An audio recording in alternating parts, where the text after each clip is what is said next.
Hello বন্ধুরা, বর্তমান সময়ে আল আকসা মসজিদ সম্পর্কে একটি ধূম্রজাল ছড়িয়ে দেওয়া হয়েছে। অর্থাৎ যে কোনো ব্যানার, প্রেস্টুন অথবা ইউটিউবের বিভিন্ন ভিডিওর থাম্বনেইলে আমরা যে মসজিদটিকে আল আকসা মসজিদ হিসেবে চিনি, আসলে সেটি কি আল আকসা মসজিদ নাকি অন্য কোনো মসজিদ আছে? চলুন সেই বিষয়ে জেনে নেওয়া যায়।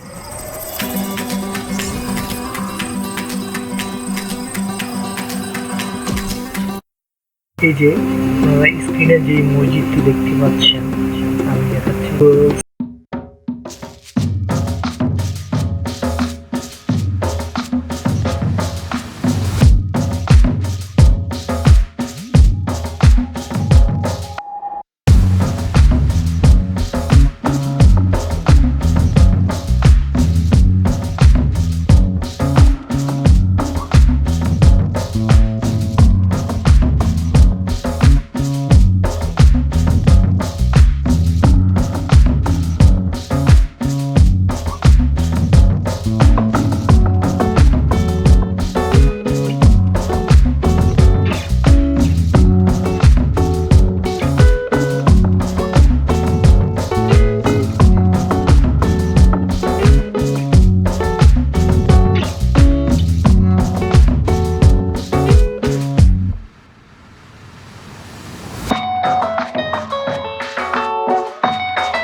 এটির সাথে এই প্রাঙ্গণে অর্থাৎ এটির বাউন্ডারির মধ্যে আরো কিছু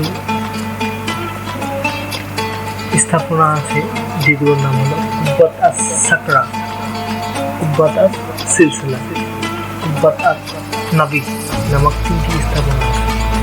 এর মধ্যে আমরা কুব্বাত আস সাকরাকে ডোম অফ দ্য রক হিসাবে চিনি, অথচ এটিকে আমাদের সামনে আল আকসা মসজিদ হিসেবে পরিচয় করে দেওয়া হয়। কিন্তু প্রকৃতপক্ষে এটির নাম হচ্ছে ডোম অফ দ্য রক অথবা কুব্বাত আস সাকরা। আর এই সম্পূর্ণ স্থাপনাগুলোকে একসাথে বলা হয় মসজিদুল হারাম অথবা হারাম আল শরীফ। এছাড়াও এই স্থানটিতে টেম্পল মাউন্ট নামে পরিচিত, অর্থাৎ হিন্দু ধর্মাবলম্বী যারা আছে তারা এটিকে টেম্পল মাউন্ট হিসেবেই ছিলেন। আমাদের ইসলাম ধর্ম গ্রন্থ অনুযায়ী মুহাম্মদ সাল্লাল্লাহু আলাইহি ওয়াসাল্লাম মিরাজে যাতে মসজিদুল হারাম থেকে আল আকসা মসজিদে এসেছিলেন এবং এখান থেকে তিনি ঊর্ধ্ব আকাশের দিকে যাত্রা করেন। ইতিহাসবিদ পণ্ডিত ইবনে তাহমিয়ার মতে আসলে সুলাইমান এর তৈরি সম্পূর্ণ উপাসনার স্থানটির নামে হলো মসজিদুল আকসা, অর্থাৎ যেটি সুলাইমান আলাইহিস সালাম থেকে তৈরি যে স্থাপনা, সেটি কোথায় এখানে বলা হয়। মুহাদ্দিসগণ এই বিষয়ে একমত যে সম্পূর্ণ উপাসনার স্থানটি ইসলামে নবী সুলাইমান আলাইহিস সালাম তৈরি করেছিলেন, যা পরবর্তীতে ধ্বংস হয়ে গিয়েছিল। এবং আমরা মুসলমানরা বিশ্বাস করি যে এটি নির্মাণের পর থেকে ঈসা আলাইহিস সালাম অর্থাৎ খ্রিস্ট ধর্মের যারা ঈসা আলাইহিস সালামকে যিশু হিসেবে চিনে, ঈসা আলাইহিস সালাম সহ অনেক নবী দ্বারা আল্লাহ এই স্থানটিকে পুনর্নির্মাণ করিয়েছিলেন। এই স্থান আমাদের জন্য প্রথম কিবলা, অর্থাৎ মুসলিমদের জন্য এটি প্রথম কিবলা, এটা আমরা সবাই জানি। এবং মুহাম্মদ সাল্লাল্লাহু আলাইহি ওয়াসাল্লামের হিজরতের পর কোরআনে আয়াত অবতীর্ণ হওয়ার পর থেকে আমাদের নতুন কিবলা হয়, যা বর্তমানে মক্কায় অবস্থিত, আমরা সেটিও জানি। বর্তমানে আল-আকসা মসজিদ বলতে বোঝায় কিবলি মসজিদ, মারওয়ানি মসজিদ ও বুরাক মসজিদ, এই তিনটি সমানে, অর্থাৎ ওইখানে যে তিনটি স্থাপনা আছে আমি কিছুক্ষণ আগে যেগুলো বললাম, এই তিনটি সমন্বয়কে আল-আকসা মসজিদ বলা হয়, যা হারাম আল শরীফ এর 4 দেওয়ালের মধ্যে, অর্থাৎ এখানে একটি বাউন্ডারি দেওয়া আছে, এই বাউন্ডারির মধ্যে এই তিনটি স্থাপনা অবস্থিত। খলিফা উমর রাদিয়াল্লাহু তাআলা আনহু বর্তমান মসজিদের স্থানে একটি মসজিদ নির্মাণ করেছিলেন।